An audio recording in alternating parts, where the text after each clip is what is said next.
La mayoría de las deidades que conocemos a través de los siglos son figuras de intercambio. Te piden sacrificios de sangre para devolverte la lluvia, te exigen oraciones monótonas para concederte un milagro o te amenazan con rayos y fuego si osas despertar su cólera. Son dioses de la transacción. Pero existe uno que habita en el silencio absoluto de las raíces del mundo, que no necesita pedirte nada. Él no negocia, porque sabe, con una certeza que hiela la sangre, que tarde o temprano, todo lo que eres, todo lo que has amado y todo lo que posees, terminará inevitablemente en sus manos. Esto no es una amenaza, ni un castigo divino. Es, simplemente, la ley más antigua y honesta del universo. Bienvenidos a los dominios del Dios que no posee templos en la superficie, porque el mundo entero, con sus ciudades y sus campos, no es más que su sala de espera. Seguramente crees que lo conoces. La cultura popular, el cine de Hollywood y las religiones modernas nos han vendido durante décadas la imagen de un villano de piel azulada, rodeado de azufre, que conspira desde las sombras para derrocar a su hermano mayor. Nos han enseñado a temerle bajo un nombre que usamos como insulto. Pero hoy, en este descenso, vamos a destruir esa imagen pedazo a pedazo. Lo que estás por presenciar no es un simple resumen de mitos, es un viaje profundo a la psique de la deidad más incomprendida de la historia. Hablaremos de Hades, el invisible, aquel que recibió la peor parte del botín cósmico tras la guerra y que, sin embargo, se convirtió en el único de los hijos de Cronos que se tomó su trabajo con una seriedad absoluta. Acompáñame, porque no vamos a dejar una sola piedra sin levantar en este reino de sombras. Vamos a recorrer palacios de oro que brillan en la oscuridad total, navegaremos por ríos que se alimentan de tus recuerdos y entenderemos por qué los antiguos griegos tenían tanto pavor de pronunciar su nombre que preferían llamarlo el generoso. Desde la guerra catastrófica contra los titanes hasta los secretos botánicos ocultos en la Granada, este vídeo es la guía definitiva para entender qué sucede cuando se apaga la luz. Estás a punto de entrar al único reino del que nadie, ni siquiera los héroes más grandes, sale siendo el mismo. Hoy exploraremos la arquitectura del abismo y la filosofía de la muerte. Bienvenidos al lugar donde el tiempo se detiene y la eternidad comienza. Antes de sumergirnos, tómate un momento para suscribirte y cuéntame en los comentarios, desde donde nos escuchas y qué hora marca tu reloj en este instante. Soy Sueños Divinos, y mi objetivo es que este relato te sumerja en una experiencia única mientras concilias el sueño. Para entender a la figura que domina las profundidades, primero debemos despojarnos de los prejuicios y mirar la raíz de su nombre. En la antigua Grecia, un nombre no era una etiqueta, era un destino. La palabra Hades proviene originalmente del término Hades, que significa literalmente, el que no se ve. Es una etimología que nos habla del pavor humano ante lo desconocido. Con los siglos, el nombre fue tan temido que la gente dejó de pronunciarlo. Así nació la transición hacia Plutón, que significa riqueza. Hay una ironía maravillosa aquí. El Señor de la Muerte es también el Señor de la Abundancia. Los antiguos nos decían que para que algo florezca en la superficie, primero debe haber una riqueza silenciosa acumulándose en la oscuridad. Esta dualidad entre la tumba y el tesoro es lo que define su verdadera identidad. Hades no es un demonio, es un administrador.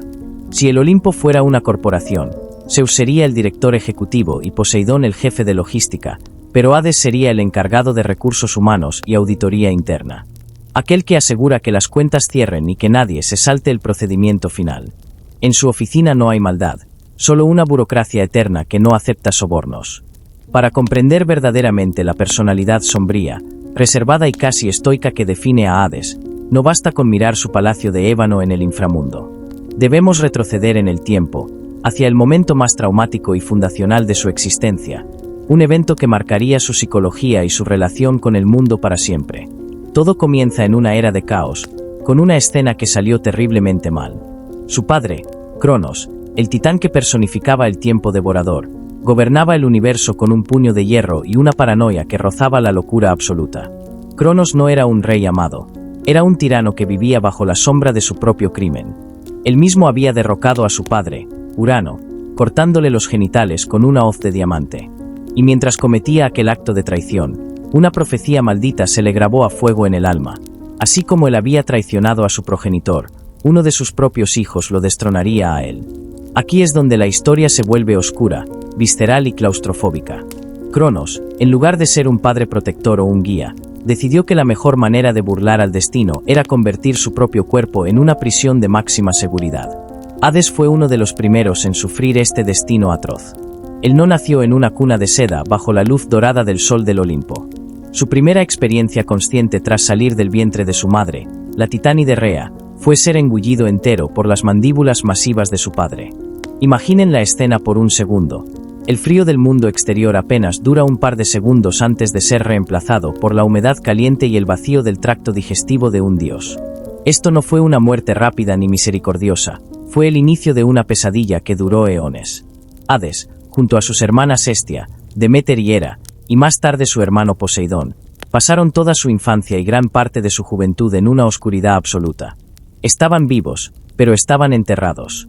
Crecieron rodeados por las paredes musculares del estómago de un titán, escuchando de cerca los latidos del corazón de su captor y el rugido ensordecedor de su digestión divina.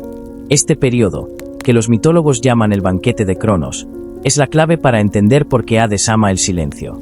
Mientras Zeus, el hermano menor, tuvo la suerte de ser escondido en una cueva en Creta y creció rodeado de ninfas, leche y miel, Hades creció en la nada. Allí, en las entrañas de su padre, desarrolló esa paciencia infinita y ese carácter reservado. En esa oscuridad uterina y monstruosa fue donde empezó a comprender que la vida y la muerte son dos caras de la misma moneda. Para los antiguos griegos, este mito era una metáfora brutal de cómo el tiempo, Cronos, nos devora a todos. No importa qué tan grande sea tu imperio o qué tan fuerte sea tu linaje, el tiempo terminará consumiéndote. Desde un punto de vista histórico, este relato servía para justificar la transición de un mundo salvaje hacia un mundo de orden, pero a nivel psicológico, vemos a un Hades que se forjó en el trauma. No es de extrañar que, una vez liberado, no tuviera ningún interés en las fiestas ruidosas de sus hermanos o en los dramas amorosos que tanto divertían a Zeus. Hades ya conocía el abismo porque él mismo había sido parte de él. Se dice que los hermanos compartieron esa penumbra formando un vínculo que los vivos difícilmente podrían comprender, una alianza forjada en el ácido gástrico de un dios.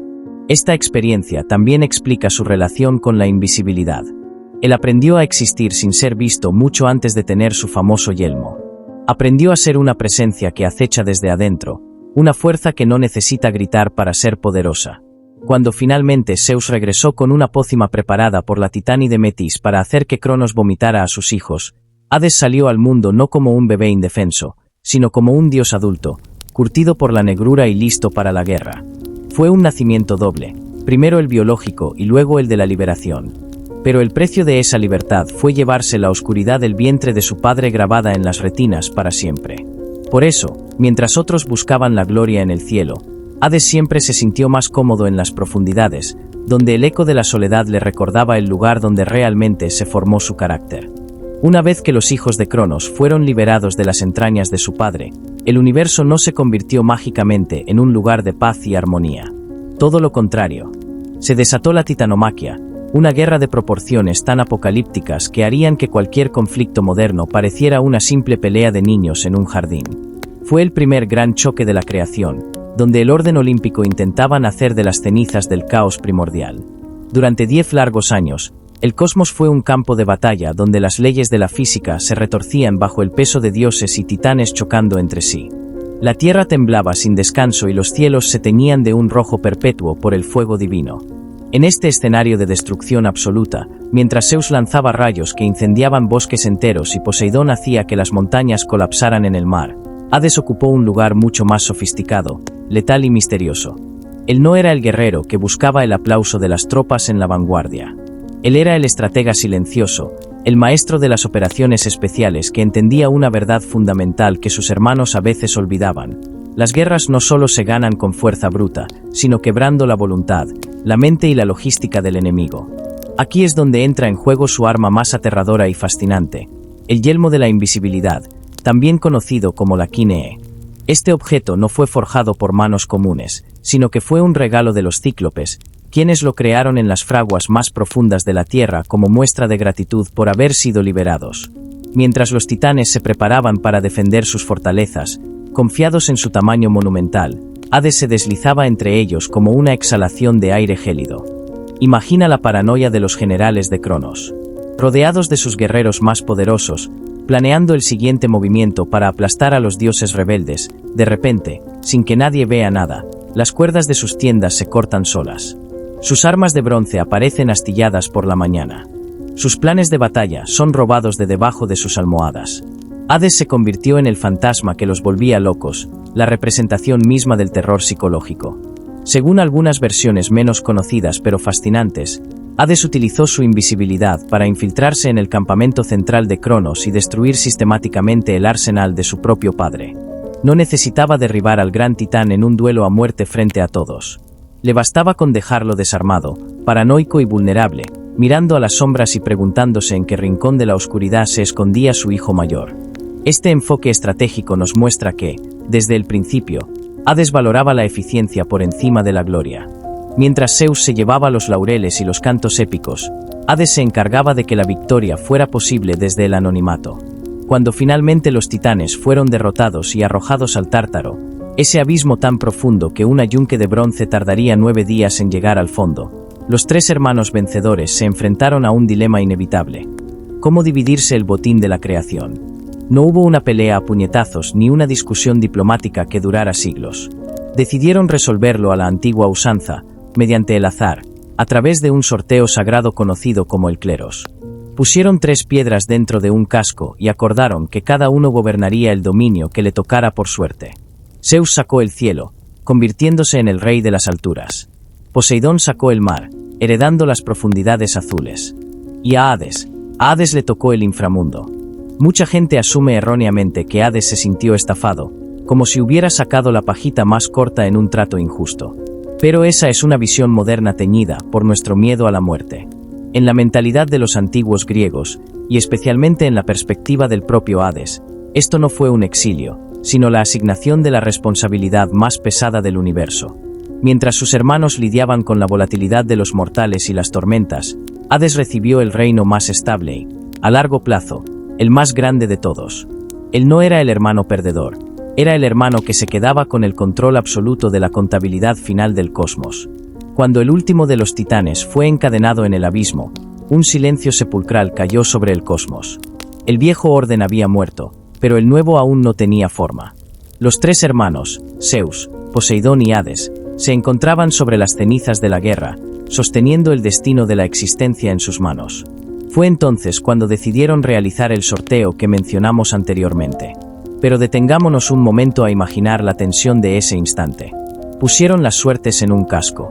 Zeus, el más joven, fue el primero en extraer su destino, el cielo. Poseidón, el segundo, obtuvo los océanos. Y Hades, el mayor, el que más tiempo había pasado en las entrañas de Cronos, extrajo la ficha de las profundidades de la tierra. Muchos poetas posteriores quisieron pintar a un Hades amargado, maldiciendo su suerte mientras sus hermanos se repartían la luz y el azul del mar. Pero para entender al verdadero Hades, debemos ver este momento como él lo vio, con una resignación aristocrática. Él no montó en cólera ni intentó impugnar el resultado. Simplemente se ajustó su capa, tomó su cetro de 2 puntas y, sin decir una sola palabra, comenzó su descenso. Mientras Zeus subía al Olimpo entre cantos de ninfas, Hades bajaba hacia donde el eco de sus propios pasos era la única compañía. Al llegar a su reino, se encontró con un vasto territorio que aún no tenía administración. Era un lienzo en blanco de sombras. Y aquí es donde se revela la genialidad de su carácter. En lugar de lamentarse por la falta de sol, Hades comprendió que le habían entregado la caja fuerte del universo. Como mencionamos al principio, él no solo heredó a los muertos, heredó todo lo que la tierra oculta. Las vetas de oro virgen, los diamantes que jamás verían la luz, y las raíces de cada planta que alguna vez alimentaría a la humanidad. Se convirtió en el Zeus Catonios, el Zeus del subsuelo. Mientras su hermano en la superficie tenía que lidiar con las constantes quejas de los hombres, las infidelidades de los otros dioses y el caos de las estaciones, Hades cerró las puertas de bronce de su reino y se dedicó a construir un imperio de orden absoluto. Él sabía algo que sus hermanos ignoraban: el cielo puede estar vacío a veces, y el mar puede secarse, pero el reino de los muertos es el único que tiene un crecimiento garantizado. Su primera tarea fue diseñar la arquitectura del abismo. No quería un calabozo, quería un reino que funcionara como un reloj suizo. Estableció los límites sagrados, delimitó las fronteras que ningún mortal podría cruzar sin permiso y comenzó a organizar la burocracia de las almas. Es fascinante pensar que, mientras Zeus se perdía en dramas amorosos, Hades estaba sentado en un trono de ébano, diseñando los formularios de entrada para la eternidad. Su aceptación del inframundo fue el acto de un gobernante que prefiere la autoridad absoluta en la sombra que una corona compartida bajo la luz del sol. Entendió que el poder real no necesita ser visto para ser total. Hades no se sentía exiliado, se sentía el dueño del destino final de todos. Al final del día, todos los que caminaban bajo el sol de Zeus terminarían, inevitablemente, bajo el techo de Hades. Y él, con su paciencia de roca y su mirada de obsidiana, simplemente se sentó a esperar, sabiendo que el tiempo era su mejor aliado. Este capítulo de su vida nos enseña que Hades es el dios de la madurez. Es el que acepta la realidad tal como es, sin adornos ni fantasías. Se convirtió en el pilar que sostiene el mundo desde abajo, el monarca serio que no busca ser amado, sino respetado. Y así, en el silencio de su palacio subterráneo, comenzó el reinado más largo y estable de la historia mítica. Una vez que Hades se estableció en su trono, el inframundo dejó de ser un vacío para convertirse en un mapa complejo de la psique humana. Entrar en sus dominios no es simplemente bajar a una cueva, es atravesar las fronteras de la realidad física para entrar en la geografía del alma. Y para delimitar este reino, la naturaleza divina dispuso de 5 arterias líquidas, 5 ríos que no transportan agua común, sino la esencia misma de la experiencia mortal. Cada uno de estos ríos es una barrera y, a la vez, una prueba. El primero que encuentra el viajero, aquel que separa el mundo de los vivos del de los muertos, es el Estigia, el río del odio invulnerable. Sus aguas son tan negras como la tinta y tan frías que pueden detener el corazón de un dios. El Estigia es tan sagrado que incluso Zeus jura por sus aguas, un juramento que, si se rompe, condena al propio dios a 1 año de parálisis y 9 años de exilio del Olimpo. Es el río que le dio la inmortalidad a Aquiles, pero también el que marca el punto de no retorno. Navegar el Estigia es aceptar que el odio y el rencor deben quedarse atrás si uno desea avanzar hacia la eternidad. Más profundo, donde el aire se vuelve denso y el eco se pierde, fluye el Aqueronte, el río de la aflicción. Es un río estancado, cubierto por una niebla perpetua donde flotan los suspiros de aquellos que no pueden encontrar la paz. En sus orillas se agolpan las sombras de los recién fallecidos, esperando que el barquero Caronte decida si sus vidas fueron lo suficientemente dignas, o sus entierros lo suficientemente correctos, para cruzar. El sonido del Aqueronte no es el del agua corriendo, sino el de un llanto sordo que parece emanar de la tierra misma. Pero hay ríos aún más terribles. El Flegetonte, el río del fuego, no transporta agua, sino una corriente de lava líquida que arde sin consumir, iluminando las cavernas más profundas con un resplandor rojizo y violento. Rodea las murallas del Tártaro, sirviendo como una fosa ardiente para asegurar que ningún pecador escape de su castigo. Es el recordatorio de la ira de los dioses y de la pasión destructiva que consume a los hombres en vida. En contraste absoluto, encontramos el Cocito, el río del lamento. Sus aguas están formadas por las lágrimas de los condenados y su curso está jalonado por ráfagas de viento helado que cortan como cuchillas. Mientras el Flegetonte arde, el Cocito congela. Representa la tristeza profunda, esa que no tiene palabras y que se manifiesta en el tiritar de las sombras que vagan por sus orillas sin esperanza de cruzar. Finalmente, y quizás el más misterioso de todos, es el Leteo, el río del olvido. A diferencia de los otros 4, el Leteo no genera miedo, sino una paz aterradora. Aquellos que beben de sus aguas pierden instantáneamente todo recuerdo de su vida en la superficie. Los nombres de sus hijos, el rostro de sus amantes, sus logros y sus fracasos desaparecen en un segundo. Para algunos, el Leteo es una bendición, el fin del sufrimiento. Para otros, es la muerte definitiva, pues, ¿qué somos nosotros sino la suma de nuestros recuerdos? Hades, en su sabiduría administrativa, utiliza estos 5 ríos como un sistema de filtración. Nadie llega a su presencia siendo el mismo que era arriba. El inframundo no es un lugar al que se llega, es un lugar en el que uno se desintegra. Esta arquitectura líquida asegura que el orden se mantenga. El odio, la aflicción, el fuego, el lamento y el olvido son los pilares que sostienen el techo del abismo. Sin estos ríos, el reino de Hades sería solo una prisión. Con ellos, es una obra maestra de la justicia cósmica donde cada alma encuentra exactamente el espejo de agua que merece. Si los ríos del Hades son las fronteras geopolíticas del cosmos, Caronte es el aduanero implacable, el primer filtro administrativo que decide quién tiene derecho a cruzar el umbral y quién debe quedar atrapado en el limbo de la memoria. Es vital entender que Caronte no es un dios radiante del Olimpo, ni tampoco un monstruo irracional de las profundidades. Es una deidad primordial, un ser cuya existencia es tan antigua como el mismo miedo a la oscuridad. Hijo de Erebo, la oscuridad profunda, y de Nix, la noche estrellada, Caronte es la primera figura que las sombras logran distinguir cuando la niebla del Aqueronte se abre frente a sus ojos carentes de luz. Los poetas antiguos, desde Virgilio hasta los dramaturgos griegos, lo describen con una fealdad que resulta, paradójicamente, fascinante y majestuosa. No es la fealdad de lo podrido, sino la de lo eterno.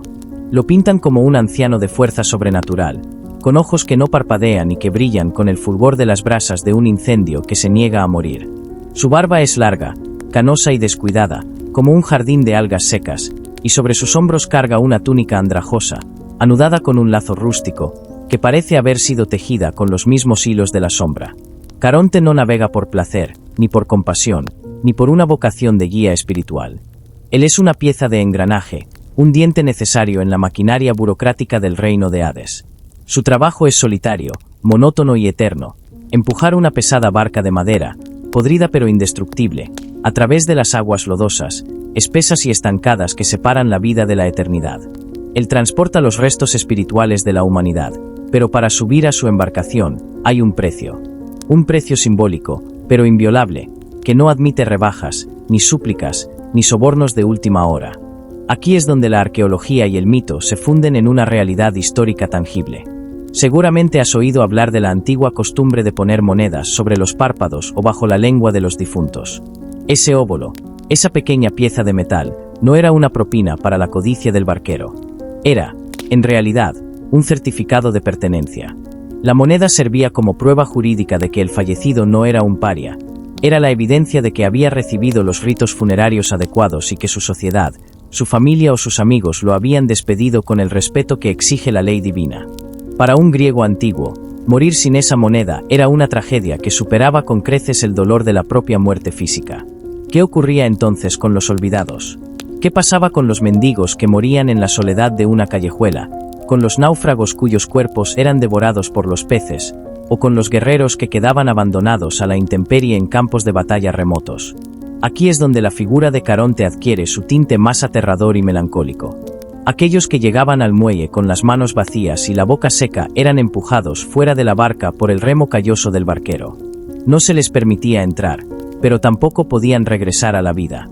Quedaban condenados a vagar por las orillas neblinosas del río durante 100 años exactos, caminando de un lado a otro sobre la arena fría, escuchando el eco rítmico de los remos de aquellos que si lograban cruzar hacia el descanso. Solo después de un siglo de penumbra, Caronte, por pura fatiga del tiempo, les permitía subir gratis. Esta creencia hacía que el entierro de un ser querido fuera, en el mundo de los vivos, la responsabilidad social y religiosa más sagrada de todas. El viaje en la barca de Caronte es, quizás, el momento más tenso y silencioso de toda la mitología. Imagina el escenario. El único ruido es el crujir de la madera vieja contra el agua espesa como el aceite. No hay viento, no hay cantos de pájaros, no hay luz solar. Las sombras van apretadas unas contra otras, perdiendo gradualmente sus facciones humanas, convirtiéndose en jirones de niebla que apenas recuerdan su propia identidad. Caronte no entabla conversación con ellas. No le interesan sus títulos nobiliarios, ni las fortunas que dejaron acumuladas en cajas de oro en la superficie, ni los arrepentimientos desesperados que intentan murmurar con labios de aire. Para él, el rey que gobernó un imperio y el esclavo que murió encadenado son exactamente lo mismo. Una carga de peso muerto que debe ser entregada en la orilla opuesta antes de que el siguiente grupo llegue. Este pasaje nos habla profundamente sobre la inevitabilidad y la necesidad de una estructura social incluso en el más allá. Caronte representa la transición pura. Es el puente viviente entre el todavía soy y el ya no seré. Al delegar esta tarea de transporte en un ser tan implacable y neutral como el barquero, Hades se asegura de que su palacio y sus dominios permanezcan protegidos de los curiosos, de los vivos que intentan entrar sin morir y de aquellos que no han pagado su deuda con la existencia. Al final del trayecto, cuando la proa de la barca choca suavemente contra el lodo de la otra orilla, las sombras descienden a un muelle de piedra negra pulida por los siglos. Allí, el aire cambia de temperatura, se vuelve más denso, más cargado de una electricidad antigua. El chapoteo del Aqueronte queda atrás y, en el silencio sepulcral que sigue, empieza a escucharse algo mucho más inquietante. Un rugido triple, un gruñido profundo que emana directamente de la oscuridad de las puertas principales.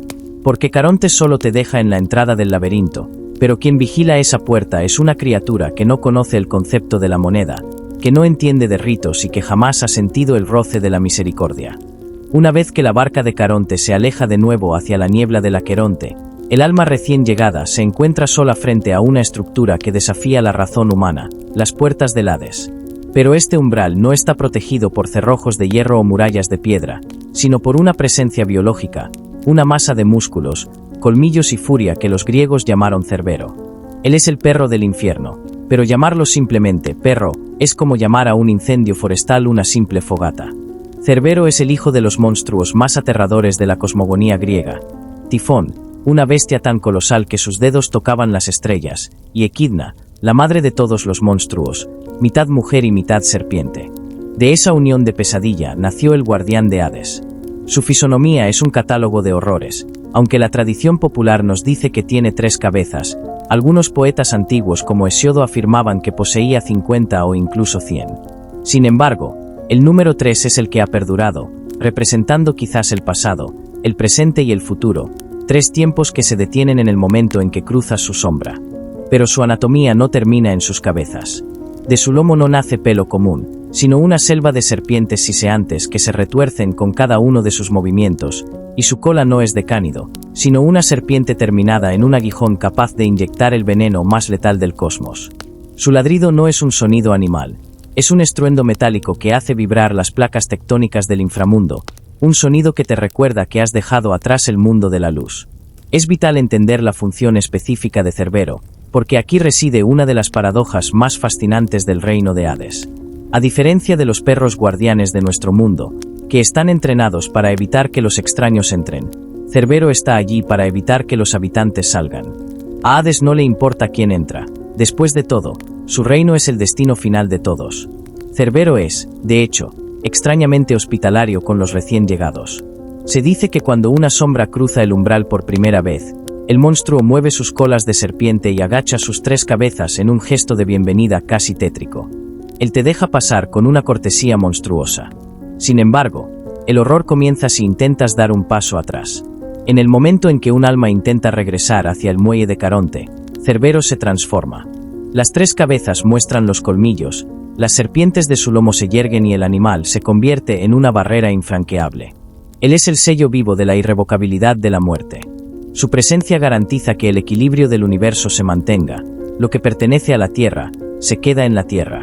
Hades, en su estilo administrativo y pragmático, trata a Cerbero no como a una mascota, sino como a un oficial de alto rango. No necesita alimentarlo con carne humana, pues el miedo de las almas parece ser sustento suficiente, aunque algunos mitos mencionan que los vivos que intentaron entrar, como la sibila que guió a Eneas, tuvieron que dormir al monstruo con pasteles de miel y hierbas somníferas. Solo la música sobrehumana de Orfeo o la fuerza bruta de Heracles lograron doblegar, por breves instantes, la vigilancia del Can. Cerbero representa el límite final de la voluntad humana. Ante él, no valen las súplicas ni las monedas de oro. Él es el recordatorio de que la muerte tiene dientes, de que el final es un proceso activo y de que el reino de Hades tiene un guardián que nunca duerme, pues mientras una cabeza descansa, las otras 2 vigilan el horizonte de sombras. Al pasar bajo su mirada, el alma comprende que el viaje hacia el palacio de ébano ha comenzado de verdad. Ya no hay marcha atrás. El rugido de Cerbero es el punto final de la biografía de cualquier mortal, la señal de que has pasado de ser una persona a convertirte en una entrada más en el libro de contabilidad del Rey Invisible. Al dejar atrás el aliento fétido y el siseo de las serpientes del guardián, el alma se interna en una llanura donde el silencio es tan denso que se puede sentir sobre la piel. Es el momento de la verdad. Es el momento en que el camino se divide y el destino eterno está a punto de ser decidido por 3 hombres que, en vida, fueron reyes, pero que en la muerte son la balanza misma de la justicia. Para entender el evento que cambiaría para siempre la geografía espiritual y climática del mundo antiguo, debemos alejarnos de la idea de un simple rapto impulsivo. El destino de Perséfone no comenzó en un campo de flores, sino en los pasillos de poder del Olimpo, mediante un pacto de caballeros, o mejor dicho, un pacto entre los 2 hermanos más poderosos del cosmos. Tras eones de administrar la soledad, el silencio y las sombras, Hades, el soberano del inframundo, llegó a una conclusión que rozaba lo melancólico. Su reino estaba completo en cuanto a súbditos, pero vacío en cuanto a compañía. Hades, fiel a su naturaleza metódica y burocrática, no era un dios que saliera a buscar amantes al azar entre las mortales, como solía hacer su hermano Zeus con una frecuencia escandalosa. Él no buscaba una aventura, buscaba una reina. Una contraparte que tuviera el linaje, la divinidad y la fuerza necesaria para soportar el peso de la corona de ébano sin quebrarse. Sus ojos se posaron en Coré, la joven y radiante hija de Deméter, la diosa de la agricultura. Pero aquí es donde el relato se vuelve políticamente intrigante y moralmente gris. Hades sabía perfectamente que Deméter, la madre protectora que representaba la vida que brota, jamás entregaría a su hija voluntariamente al mundo donde nada crece. La diosa de la cosecha no podía permitir que su única descendencia habitara un lugar donde el sol no llega. Por ello, Hades hizo lo que cualquier burócrata astuto y respetuoso de las jerarquías haría. Fue a hablar con el jefe de la familia. Se acercó a Zeus y, en una conversación privada que los mitos suelen retratar como un acuerdo de conveniencia fría, le pidió formalmente la mano de su hija. Zeus, que veía en esto una oportunidad estratégica para fortalecer el control de su linaje sobre el reino subterráneo, de paso, evitar un conflicto abierto con su hermano mayor, dio su consentimiento. Pero lo hizo con una condición implícita que destila cinismo. Él no intervendría a favor de su hermano, pero tampoco ayudaría a Deméter. Fue una complicidad silenciosa, un guiño entre el dios del cielo y el dios del abismo que selló el destino de la joven sin que ella sospechara nada. Este plan previo es crucial para entender la figura de Hades. Él no actuó como un rebelde o un forajido, actuó bajo lo que él consideraba la legalidad olímpica. Mientras Coré jugaba en los prados de Sicilia, bajo sus pies, su tío ya poseía el permiso legal de su padre para reclamarla. La complicidad entre hermanos es uno de los aspectos más oscuros de la mitología, donde las deidades masculinas disponían del destino de las femeninas como si fueran piezas en un tablero de ajedrez geopolítico. El plan fue diseñado con una precisión quirúrgica que solo un estratega como Hades podría coordinar. Zeus, para facilitar la tarea y actuar como cómplice silencioso, hizo brotar de la tierra una flor de una belleza sobrenatural, un narciso de 100 pétalos que emanaba una fragancia capaz de embriagar a los propios dioses. Era el cebo perfecto. Hades no estaba simplemente esperando al acecho como un cazador vulgar. Él había preparado el escenario junto al soberano del rayo para que la trampa biológica hiciera su trabajo por él. En este punto de la historia, Hades no se ve a sí mismo como un villano, sino como un pretendiente que sigue las reglas de un contrato que ya ha sido firmado en las alturas del Olimpo. Lo que muchos olvidan es que, para la mentalidad griega, este matrimonio sombrío representaba una transición necesaria, un equilibrio entre la luz que da la vida y la oscuridad que la reclama. Sin embargo, para Deméter, que ignoraba por completo el trato entre sus hermanos, lo que estaba por suceder no sería un matrimonio, sino una traición catastrófica. Esta alianza secreta entre Zeus y Hades es la chispa que desencadenaría la crisis climática más grande de la mitología. Nos recuerda que cuando los dioses de los extremos se ponen de acuerdo a espaldas de los demás, la Tierra misma es la que termina sufriendo las consecuencias. El escenario estaba listo, el contrato firmado y el cebo plantado. Solo faltaba que la joven Coré estirara la mano hacia aquel narciso para que el suelo se abriera y la era de la primavera perpetua llegara a su fin. Mientras el sol brillaba por última vez sobre el cabello de la doncella, en las profundidades, Hades ya estaba ajustando las riendas de su carro de oro, preparándose para emerger y reclamar lo que, por ley de hermanos, ya consideraba suyo. Lo que ninguno de los dos dioses previo fue que el amor de una madre sería capaz de secar el mundo entero con tal de recuperar lo que el abismo le había arrebatado. El momento de la ruptura definitiva entre el mundo de la luz y el de las sombras ocurrió en los campos de Enna, en Sicilia, un lugar que los poetas antiguos describían como el corazón palpitante de la naturaleza, una primavera perpetua donde las flores nunca conocían el marchitamiento. Aquí, Coré, cuyo nombre significa simplemente la muchacha, se encontraba rodeada de sus compañeras, las oceánides. El ambiente era de una pureza casi excesiva, un contraste necesario para la violencia estética de lo que estaba por suceder. Como hemos analizado, el cebo ya estaba plantado. Mientras las otras ninfas se distraían con rosas y azafranes, Coré se sintió atraída por una presencia hipnótica, el narciso de 100 flores que Zeus había hecho brotar para su hermano.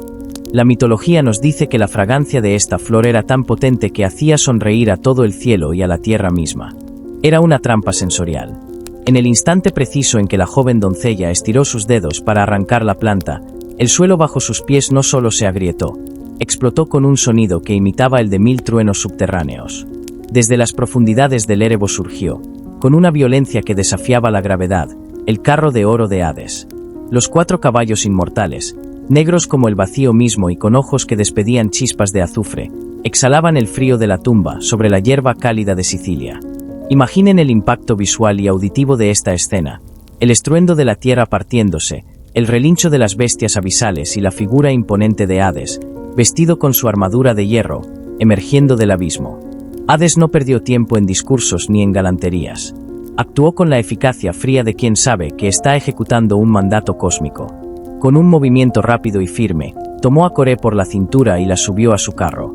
Los gritos de la joven, que invocaba desesperadamente a su padre Zeus, fueron sofocados por el galope frenético de los corceles que ya se hundían de regreso hacia las fauces de la tierra.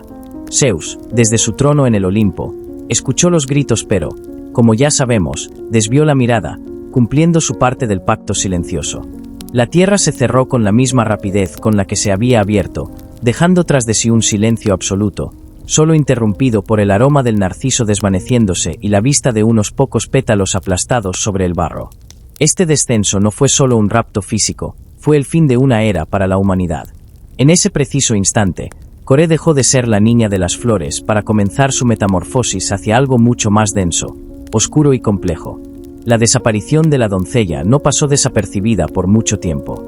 Cuando Deméter, la madre protectora, regresó al prado y encontró solo el rastro de la lucha y el silencio aterrador de las ninfas, que no se atrevieron a hablar por miedo al Señor de los muertos, su dolor se transformó en una fuerza destructiva que el mundo jamás había conocido.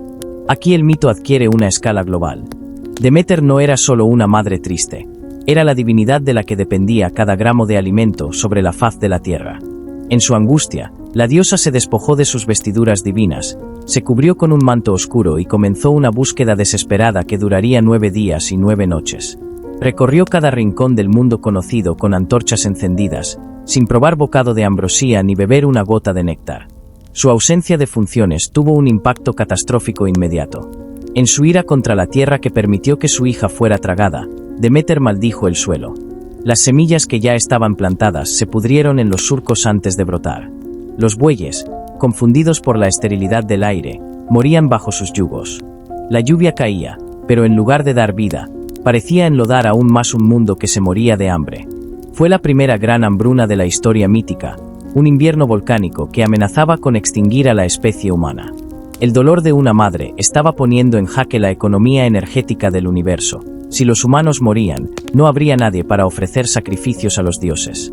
Hades, mientras tanto, ya se encontraba a kilómetros bajo la superficie, cruzando los ríos infernales con su nueva esposa. Él creía haber ganado, pero no contaba con que el amor maternal de Deméter sería capaz de detener el reloj del universo. El rapto en Enna fue la piedra lanzada al estanque, pero las ondas de esa acción estaban a punto de obligar a todos los dioses, incluido el propio Hades, a negociar los términos de la vida y la muerte. Mientras en las profundidades Hades presentaba a su nueva reina los rincones de su palacio de sombras, en la superficie el mundo estaba colapsando. La desaparición de Coré no fue solo una pérdida familiar, fue una fractura en el orden biológico del planeta. Deméter, consumida por una angustia que quemaba más que el fuego de los titanes, no se limitó a llorar. Su dolor se manifestó como una huelga cósmica. Si no había hija, no habría vida. Imaginen el cambio drástico en el paisaje. Los campos de Grecia, que solían ser un mar de trigo dorado, se convirtieron en desiertos de polvo gris. Las flores se marchitaban en el tallo antes de abrirse y los árboles frutales dejaban caer sus dones, todavía verdes y amargos, sobre la tierra agrietada. Deméter, en su deambular, llegó a la ciudad de Eleusis. Allí, disfrazada de una anciana mortal llamada Doso, se refugió en la corte del rey Celeo. Pero ni siquiera la hospitalidad de los hombres podía mitigar su furia. Este periodo marca el nacimiento del concepto de las estaciones tal como las conocemos, pero en aquel momento no era un ciclo, era un final. Los antiguos llamaron a este evento la Gran Esterilidad. El hambre empezó a cobrarse sus primeras víctimas entre los mortales. Los templos, antes llenos del humo de los sacrificios y el aroma de la carne asada, quedaron en silencio. Los altares estaban fríos. Y es aquí donde la política divina entra en su fase más crítica. Los dioses del Olimpo, que suelen ser figuras distantes y caprichosas, empezaron a sentir las consecuencias de la ira de Deméter. Para Zeus, la situación era insostenible. Un mundo sin humanos significaba un mundo sin oraciones, sin honores y, lo más importante, sin la energía que los sacrificios proporcionaban a los inmortales. Zeus intentó enviar embajadores.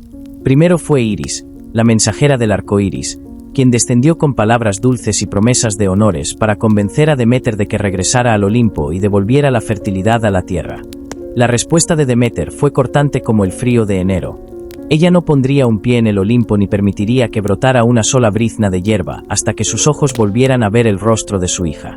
Zeus, entonces, envió a todos los demás dioses, uno por uno, ofreciendo regalos magníficos y joyas celestiales. Pero para una madre que ha perdido su alma, el oro es solo piedra.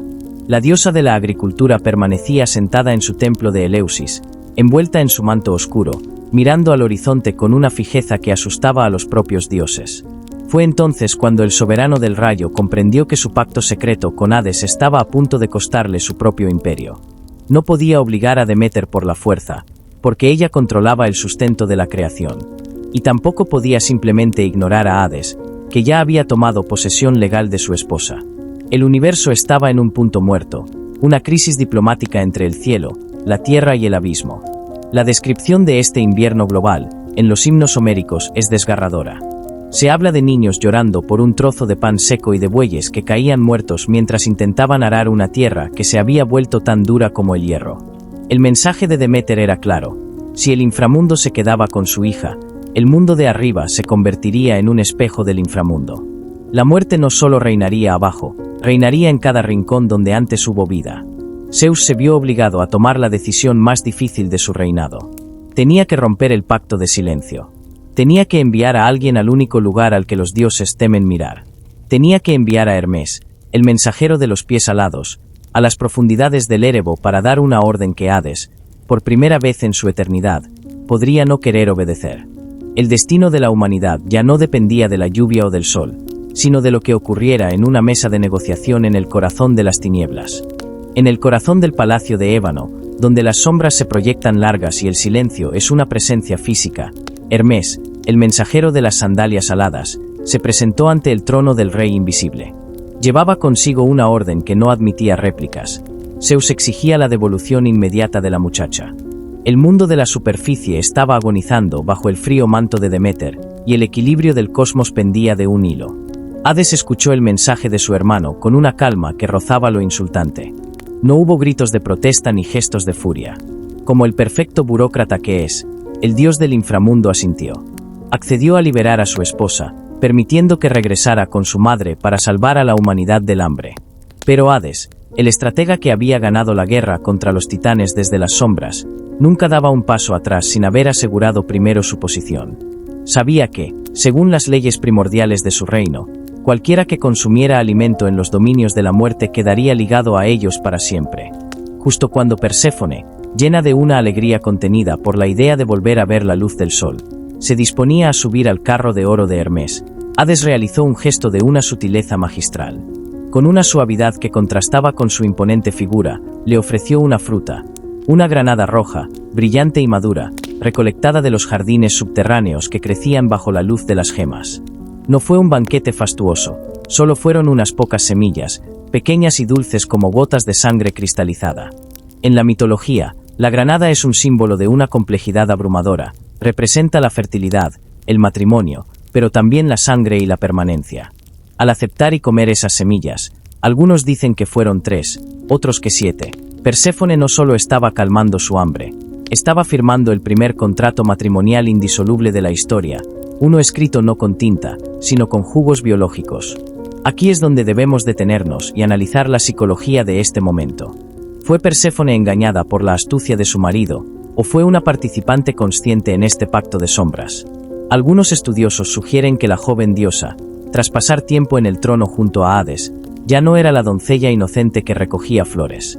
Había probado el poder, había visto la majestuosidad de la eternidad y quizá, solo quizá, sabía que comer ese fruto era la única manera de pertenecer a ambos mundos. Al ingerir la granada, Perséfone rompió su vínculo exclusivo con la superficie. Las semillas actuaron como un ancla mística. Hades, con una media sonrisa oculta tras su barba de obsidiana, vio cómo su esposa partía, sabiendo con absoluta certeza que, sin importar cuánto tiempo pasara bajo el sol, ella tendría que regresar a él. No era una cuestión de deseo, era una cuestión de ley. Hermes y Perséfone ascendieron a través de las grietas de la tierra, emergiendo en un mundo que suspiraba de alivio. Al ver a su hija, la alegría de Deméter fue tan inmensa que la tierra floreció al instante. El trigo brotó con una fuerza renovada y el aire se llenó de nuevo con el zumbido de las abejas. Pero la celebración fue agridulce. Cuando Deméter le preguntó a su hija si había probado alimento alguno en el inframundo, la verdad salió a la luz.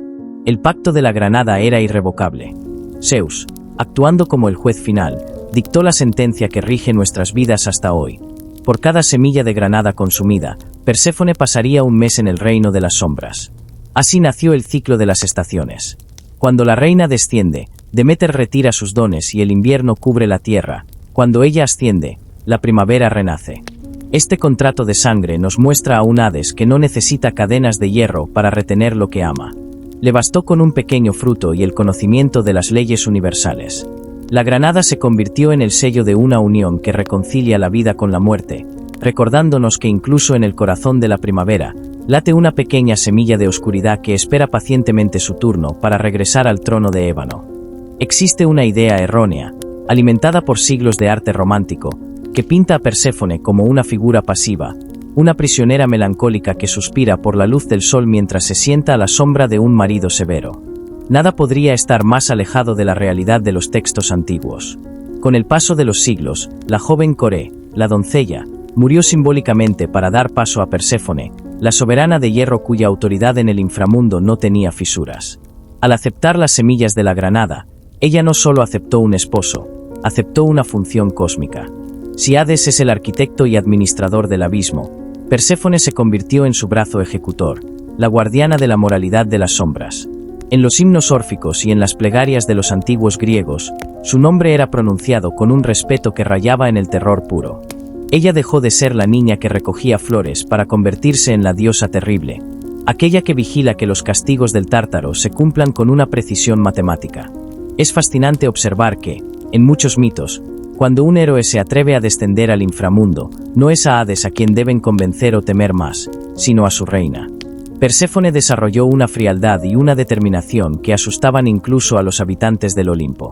Ella es quien preside los juicios de las almas junto a los tres jueces, y es su mirada la que decide si una sombra merece el descanso de los Elíseos o el tormento eterno. Mientras que Hades suele ser retratado como un dios justo pero distante, Perséfone es descrita como una presencia activa, a veces implacable, que no olvida ni perdona las ofensas contra el orden natural. Su transformación también se refleja en su iconografía. Ya no sostiene ramos de violetas, sino que porta antorchas que iluminan la oscuridad del Erebo, o un cetro de mando que rivaliza con el de Zeus. Se convirtió en la reina de las furias, las deidades de la venganza que actúan bajo su mando para castigar los crímenes de los mortales.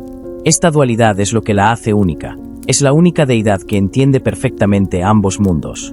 Conoce la calidez de la vida y la frialdad de la muerte, y esa sabiduría le otorga un poder que ni siquiera su madre, Deméter, puede comprender. Un ejemplo claro de su autoridad se ve en el mito de Orfeo. Aunque el músico logró conmover a Hades con su lira, fue Perséfone quien puso la condición final para la liberación de Eurídice. Ella era la que movía los hilos de la misericordia y la ley. De hecho, los antiguos griegos tenían tanto miedo de su nombre que a menudo usaban epítetos para referirse a ella, llamándola simplemente la dueña o la pura. No era una mujer bajo la sombra de un hombre, era una mitad igual de una de las parejas más estables y poderosas de toda la mitología. Hades, en su sabiduría silenciosa, parece haber entendido que necesitaba a alguien con esa intensidad para gobernar un reino que no conoce el descanso. Juntos formaron una sociedad perfecta, el orden y la ejecución. Perséfone aprendió a amar su trono de ébano no porque fuera cómodo, sino porque era necesario. Ella se convirtió en el puente entre el mundo que florece y el mundo que se pudre, recordándonos que la belleza más pura y el terror más absoluto pueden habitar en el mismo corazón. Al final de este proceso de metamorfosis, Perséfone ya no es la víctima de un rapto. Es la dueña de las llaves de la eternidad. Aquella que, cada otoño, se despide de su madre con una mirada que ya no es de tristeza, sino de quien regresa a su verdadero hogar, a reclamar su lugar como la monarca indiscutible del único reino que jamás dejará de crecer. Imagina que has cruzado el Aqueronte, has pagado tu óbolo a Caronte y has pasado ileso ante las tres cabezas de Cerbero. El silencio del más allá te envuelve, pero no estás solo. Frente a ti se abre la pradera de los asfódelos, un campo de dimensiones infinitas donde el aire parece hecho de ceniza y luz de luna. Pero antes de que puedas dar un paso más hacia tu destino eterno, debes enfrentarte al momento más crítico de toda tu existencia, el juicio. Hades, como el administrador supremo que es, delegó la tarea de juzgar las acciones de los mortales en 3 figuras que, en vida, fueron reyes conocidos por su rectitud inquebrantable, pero también por su severidad. Ellos son Minos, Radamantis y Eaco. Sentados en tronos tallados en la roca misma del abismo, en un lugar donde los caminos se bifurcan, estos 3 jueces analizan cada uno de tus pensamientos, cada una de tus palabras y cada una de tus omisiones. Aquí no hay abogados, ni apelaciones, ni secretos, tu propia sombra testifica contra ti. El primero de ellos es Minos, quien fuera el poderoso rey de Creta. En el inframundo, él ostenta el voto decisivo. Es el juez de las almas difíciles, el que tiene la última palabra cuando el veredicto no es claro. Minos representa la ley de la civilización, la estructura y el peso de las decisiones políticas. Se dice que sostiene un cetro de oro y que su mirada es capaz de ver a través de las mentiras más elaboradas que un alma intente tejer para salvarse. Luego está Radamantis, hermano de Minos, conocido por ser el más estricto de los 3. En vida fue un legislador tan justo que se decía que las leyes de Creta eran dictadas por el mismo Zeus a través de él. En el Hades, Radamantis se encarga de juzgar a las almas que provienen de Oriente. Su justicia es matemática, fría y sin fisuras. Él no cree en las excusas. Para él, el bien y el mal son magnitudes físicas que se pueden medir con la precisión de un orfebre. Finalmente encontramos a Eaco, el antiguo rey de Egina, famoso por su piedad y por ser el padre de los héroes Peleo y Telamón. Eaco es el juez de los europeos y, a menudo, se le representa como el guardián de las llaves del Hades. Mientras que Radamantis y Minos representan la ley, Eaco representa la relación del hombre con los dioses. Él juzga la fe, el respeto a lo sagrado y la integridad del espíritu. El proceso del juicio es una obra maestra de la burocracia divina. Las sombras se presentan una a una. No hay necesidad de hablar, los jueces simplemente observan las cicatrices del alma. Los antiguos griegos creían que cada acto de maldad dejaba una marca indeleble en la psique, una deformidad que solo era visible bajo la luz negra del infierno. Si tu alma está limpia y ligera, el camino se abre hacia la derecha. Si está cargada de crímenes atroces, el camino se inclina hacia la izquierda, hacia los abismos del Tártaro. Pero si tu vida fue una mezcla mediocre de virtudes y vicios menores, si fuiste una persona que simplemente pasó por la vida sin pena ni gloria, tu destino son los campos de Asfódelos, un lugar de existencia gris donde las sombras vagan sin memoria y sin propósito por toda la eternidad. Hades observa estos juicios desde su trono distante. Él no interviene, porque confía en el sistema que ha creado. Este tribunal es el corazón de su reino, es lo que diferencia al Hades de un simple calabozo. Es un lugar de justicia absoluta, donde el rey y el esclavo se presentan desnudos ante los mismos jueces. Aquí, el poder terrenal se desvanece y solo queda la verdad desnuda. Al final del juicio, los jueces dictan su sentencia y las sombras son conducidas por los oficiales de Hades hacia sus respectivos destinos. El veredicto es eterno. Una vez que la balanza se ha inclinado, no hay fuerza en el universo que pueda cambiar tu lugar en la arquitectura del abismo. Es el momento en que comprendes que, en el reino de Hades, no se castiga por odio, sino por equilibrio. Todo debe ser compensado, y los 3 jueces son los contadores finales de esa deuda cósmica. Si los campos de Asfódelos son la mediocridad gris y el Elíseo es la luz eterna, el Tártaro es el sótano del universo, el lugar donde la luz no solo falta, sino que parece haber sido prohibida por un decreto divino. No es simplemente una parte del inframundo, es una prisión dentro de una prisión, situada tan profundamente bajo el Hades como la tierra lo está bajo el cielo. Según los antiguos, si dejaras caer un yunque de bronce desde la superficie, tardaría 9 días y 9 noches en chocar contra el suelo del Tártaro. Hades, en su rol de carcelero cósmico, no diseñó este lugar por crueldad, sino por necesidad. El Tártaro es el vertedero de la arrogancia humana y divina, el rincón donde el orden olímpico arroja todo aquello que amenaza el equilibrio del cosmos. Está rodeado por una triple muralla de bronce y por las aguas ardientes del río Flegetonte, asegurando que el eco de los lamentos jamás escape hacia la superficie.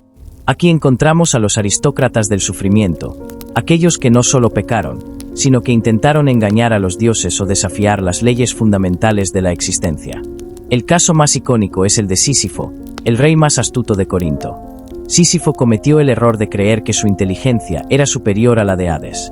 Intentó encadenar a la muerte misma para no morir, y cuando finalmente fue capturado, su castigo fue una obra maestra de la ironía burocrática. Debe empujar una enorme roca cuesta arriba por una pendiente empinada. Cada vez que está a punto de llegar a la cima, la gravedad del abismo hace que la piedra ruede de nuevo hacia el valle. Sísifo debe bajar y empezar de nuevo, por toda la eternidad. Es el castigo del esfuerzo inútil, la representación de la ambición humana que nunca alcanza su meta. No muy lejos de él se encuentra Tántalo, quien fuera un invitado frecuente en la mesa de los dioses. Su crimen fue atroz. Para poner a prueba la omnisciencia de las deidades, asesinó a su propio hijo y lo sirvió en un banquete. La justicia de Hades fue poética. Tántalo está sumergido hasta el cuello en un lago de agua cristalina, bajo las ramas de un árbol cargado de frutas deliciosas. Pero cuando intenta beber, el agua se retira. Cuando intenta comer, el viento eleva las ramas fuera de su alcance. Vive en un estado de deseo perpetuo, rodeado de abundancia pero muriendo de hambre y sed. Es la personificación de la insatisfacción eterna. Luego está Ixión, el primer humano en derramar sangre de un familiar, quien además intentó seducir a la propia Hera. Su condena es ser atado a una rueda de fuego que gira sin detenerse por los cielos del Tártaro, un recordatorio de que la pasión desenfrenada solo conduce a un ciclo de dolor sin fin. Y no podemos olvidar a las Danaides, las 49 hermanas que asesinaron a sus esposos en la noche de bodas. Su tarea es llenar una tinaja de agua, pero la tinaja tiene agujeros en el fondo. Es, de nuevo, el trabajo infinito que no produce nada, el vacío que nunca se llena. Estos castigos nos enseñan algo fundamental sobre la filosofía de Hades. En el Tártaro, el castigo siempre encaja con el crimen. No es un dolor físico aleatorio, es un dolor psicológico y existencial. Hades no necesita látigos para torturar a estas sombras. Le basta con obligarlas a repetir el error que cometieron en vida, una y otra vez, hasta que el tiempo mismo pierda su significado. Para el espectador moderno, el Tártaro representa el miedo a que nuestras acciones no tengan sentido, al vacío de la repetición. Pero para Hades, este lugar es la garantía de que la justicia existe. Es el recordatorio de que nadie, por muy astuto o poderoso que sea, puede romper las leyes del universo sin pagar el precio en la moneda del tiempo eterno. Al alejarnos de las murallas de bronce del Tártaro, el calor del flegetonte empieza a desvanecerse, y un aire fresco, casi dulce, empieza a soplar desde una dirección inesperada. Porque después de la justicia y el castigo, existe un lugar donde el sol, de alguna manera, vuelve a brillar. Después de haber recorrido los pasillos burocráticos del juicio y haber sentido el calor asfixiante de las murallas del Tártaro, el aire del inframundo cambia de manera radical.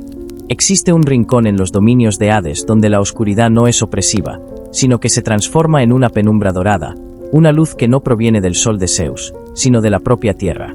Bienvenidos a los Campos Elíseos, el destino final de los iniciados, los héroes y aquellos cuyas almas fueron encontradas puras y ligeras por los jueces del abismo.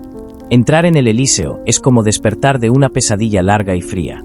Aquí, el terreno es llano y fértil, bañado por una brisa suave que los antiguos llamaban el céfiro.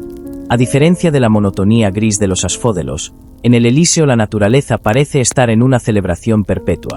Hay prados de flores que nunca se marchitan, bosques de laureles que siempre están verdes y ríos de agua cristalina que no arrastran lamentos, sino armonía. Pero, ¿qué hacen las almas en este paraíso subterráneo? Hades, en su benevolencia hacia los justos, permite que las sombras continúen disfrutando de lo que más amaron en vida, pero sin el peso del cansancio o la vejez. Los poetas cuentan que se escuchan los acordes de liras invisibles, que los héroes practican deportes en gimnasios de mármol y que los filósofos discuten la naturaleza del cosmos bajo la sombra de árboles inmortales. Es un lugar de ocio sagrado. No hay necesidad de trabajar, no hay miedo a la enfermedad y, lo más importante, no existe la sombra del tiempo. En los Campos Elíseos residen figuras legendarias como el sabio Aquiles, el justo Menelao o el valiente Cadmo. Es una aristocracia del espíritu. Sin embargo, existe un nivel aún más profundo de este paraíso, la isla de los bienaventurados. Según el mito, si una alma es tan pura que logra encarnar 3 veces y en las 3 vidas se mantiene libre de pecado y maldad, se le permite el acceso a esta isla, donde la felicidad es tan absoluta que las palabras humanas apenas pueden describirla. Hades observa este jardín con una satisfacción silenciosa. Aunque él rara vez camina por los Elíseos, Su presencia se siente en la paz que allí reina. Este lugar es la prueba de que su reino no es solo una cárcel, es un sistema de recompensas. Hades entiende que para que la ley sea justa, el descanso debe ser tan real como el castigo. El Elíseo es el recordatorio de que una vida de virtud tiene un eco que resuena incluso en la profundidad de la tierra. Es un lugar donde la memoria no es una carga, sino un tesoro. A diferencia de aquellos que beben del leteo para olvidar sus penas, los habitantes del Elíseo conservan sus recuerdos, pero estos ya no duelen.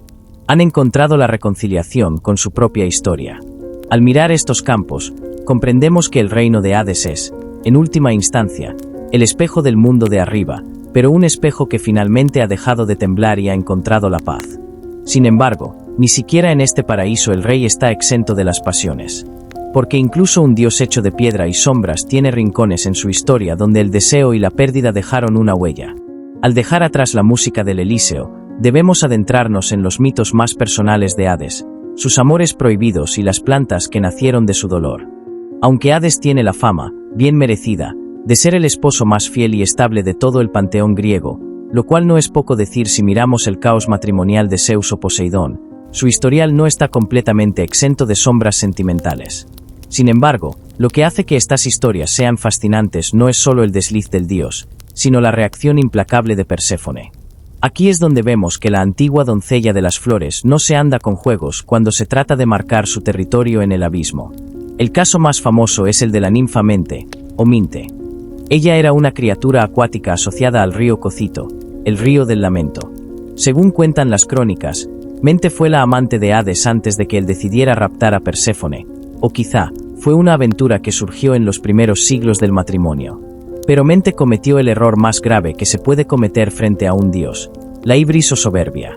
La ninfa no solo se jactaba de su relación con el rey, sino que empezó a proclamar que ella era mucho más hermosa que la niña de la superficie y que, tarde o temprano, recuperaría su lugar en el lecho de Hades expulsando a Perséfone. Cuando estos rumores llegaron a oídos de la reina, la respuesta no fue una escena de llanto. Perséfone, haciendo gala de esa naturaleza temible que ya hemos analizado, decidió que la ninfa debía aprender una lección sobre la permanencia.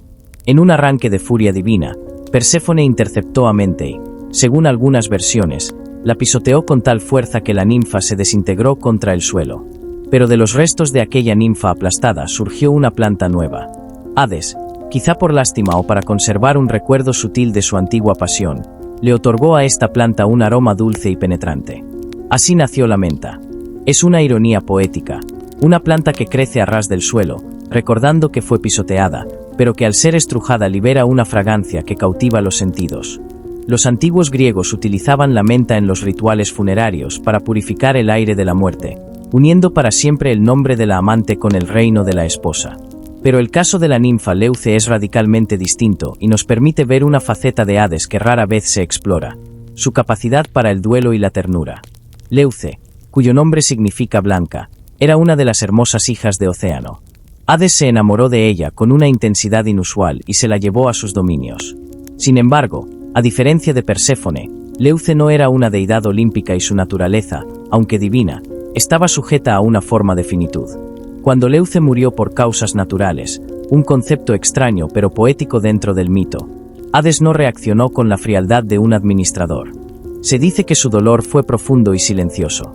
En memoria de su amor perdido, hizo brotar en los campos elíseos un árbol de una belleza espectral, el álamo blanco. Las hojas de este árbol tienen una particularidad. Son oscuras por un lado y blancas por el otro, simbolizando la dualidad entre el mundo de las sombras donde habita el dios y la luz blanca que representaba a la ninfa. Este árbol se convirtió en un símbolo de esperanza y victoria sobre la muerte. De hecho, cuando Heracles regresó del inframundo tras completar sus 12 trabajos, lo hizo coronado con hojas de álamo blanco. Estos mitos nos enseñan que Hades, a pesar de su corona de hierro, no era un ser de vacío absoluto. Tenía memoria, tenía nostalgia y, sobre todo, respetaba el ciclo de las cosas que deben terminar.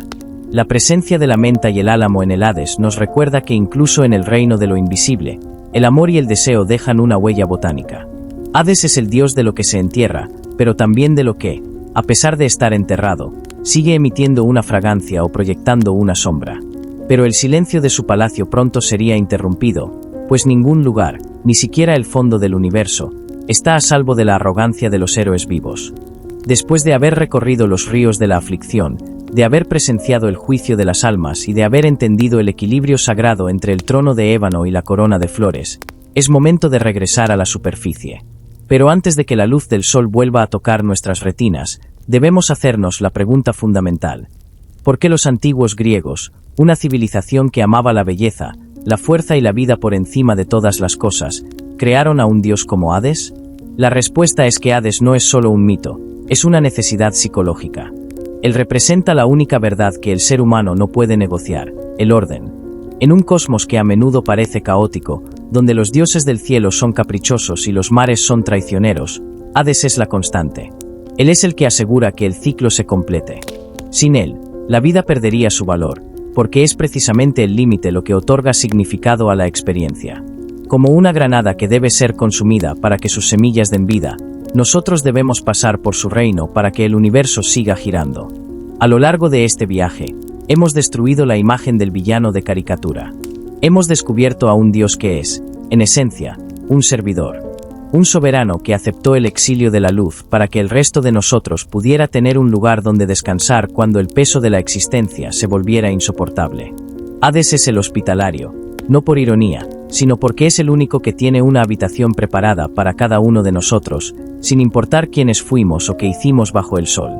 Hoy hemos caminado por la arquitectura del abismo y hemos entendido que la muerte, en la cosmovisión griega, no es un final trágico, sino una transición burocrática y necesaria. Hades no te odia, ni te persigue, ni desea tu sufrimiento. Él simplemente te espera. Y en esa espera hay una paz que ninguna otra deidad puede ofrecer. Es la paz del que sabe que, al final del camino, habrá un juez justo, una reina que entiende el dolor y un palacio donde el tiempo, por fin, deja de ser un enemigo. Espero que este descenso a las profundidades te haya servido no solo para aprender sobre mitología, sino para reconciliarte con la sombra que todos llevamos dentro. Que al cerrar los ojos esta noche, el recuerdo de los campos elíseos sea más fuerte que el miedo al tártaro. Porque, como bien sabían los antiguos, la oscuridad no es lo opuesto a la luz, es simplemente el lugar donde la luz descansa para volver a nacer con más fuerza. Sois sueños divinos, y ha sido un honor guiarte a través de los dominios del invisible. Si este relato te ha acompañado y te ha permitido entender un poco mejor los secretos que la Tierra oculta, no olvides dejar tu marca en este mundo de los vivos antes de partir. Suscríbete, comparte este viaje con otra alma curiosa y deja que la sabiduría de los antiguos ilumine tus sueños. Apaga la luz, deja que el silencio del Aqueronte te envuelva y descansa. El Rey de las Sombras ya ha organizado tu lugar en la eternidad, pero por hoy, simplemente disfruta del regalo de un sueño profundo y reparador. Hasta que volvamos a encontrarnos en la próxima crónica de lo oculto, que tengas una noche llena de paz y misterio.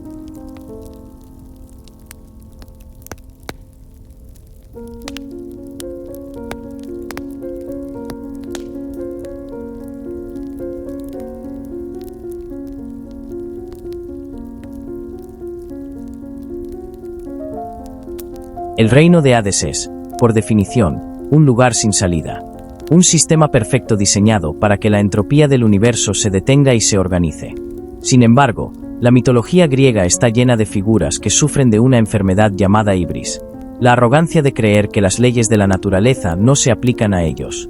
A lo largo de los eones, unos pocos mortales, los llamados héroes, se atrevieron a cruzar el Aqueronte mientras sus corazones todavía bombeaban sangre caliente. Estas incursiones, conocidas como catábasis, nos revelan mucho sobre la paciencia y la severidad del rey invisible.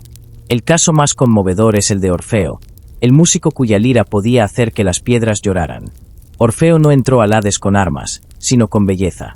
Su descenso fue un asalto sensorial. Se dice que cuando Orfeo empezó a cantar su pérdida, el tiempo se detuvo en el abismo. La rueda de Ixión dejó de girar, Tántalo olvidó su sedi. Por primera vez en la eternidad, las mejillas de las furias se mojaron con lágrimas. Hades y Perséfone, sentados en sus tronos de ébano, escucharon algo que nunca habían permitido, una excepción. Hades, conmovido por la perfección de la música pero fiel a su rol de administrador, concedió a Orfeo el regreso de su esposa Eurídice, pero con una condición que era, en realidad, una prueba de fe, no mirar atrás hasta que la luz del sol los tocara a ambos. Todos conocemos el trágico final. En el último segundo, La duda de Orfeo condenó a Eurídice a ser reclamada por las sombras para siempre. Hades no tuvo que castigarlo, simplemente dejó que la ley de su reino se cumpliera. El dios no es cruel, es inevitable. Pero no todos los invasores fueron tan elegantes. Heracles, el hijo de Zeus, llegó al Hades con la fuerza bruta como única moneda de cambio. Su misión era capturar a Cerbero, el guardián de las tres cabezas. Aquí vemos a un Hades inusualmente diplomático. En lugar de aplastar al héroe, el dios lo recibió y le puso una condición. Podía llevarse al perro si era capaz de domarlo solo con sus manos, sin usar armas. Hades sabía que Cerbero era su criatura más fiel y que, incluso si Heracles lograba sacarlo, el animal siempre regresaría a su hogar. Fue una lección de humildad para el héroe más grande de Grecia. Puedes llevarte lo que quieras por la fuerza, pero al final, todo vuelve al abismo. El ejemplo más oscuro de estas intrusiones es el de Teseo y Pirítoo. Estos dos héroes, cegados por una arrogancia estúpida, descendieron al Hades con el plan de raptar a la propia Perséfone para que Pirítoo se casara con ella. Imaginen la escena, dos mortales entrando en el palacio del dios más poderoso de las profundidades para robarle a su reina. Hades, que lo ve todo y lo sabe todo, no los recibió con rayos ni con violencia. Los recibió con una sonrisa fría y les invitó a sentarse en un banquete. En el momento en que sus cuerpos tocaron los asientos, se dieron cuenta de la trampa. Eran las sillas del olvido. Su carne se fusionó con la piedra del trono y sus mentes se vaciaron. Quedaron allí, como estatuas vivientes, formando parte de la arquitectura del palacio. Solo Teseo fue rescatado más tarde por Heracles, pero cuentan que parte de sus muslos se quedaron pegados para siempre en la silla de Hades. Fue el recordatorio definitivo de que en el inframundo, la hospitalidad del rey puede ser una cadena eterna. Estas historias nos enseñan que el Hades no es un lugar que se pueda conquistar. Puedes entrar con música, con fuerza o con astucia, pero nadie sale ileso de la presencia del rey de las sombras. Los héroes que regresaron a la superficie nunca volvieron a ser los mismos. Llevaban en sus ojos el reflejo de la oscuridad y en sus oídos el eco de un silencio que tarde o temprano vendría a buscarlos de nuevo. Porque Hades no tiene prisa. Él sabe que, aunque un héroe escape hoy, mañana será solo otra sombra más haciendo fila ante el tribunal de los jueces.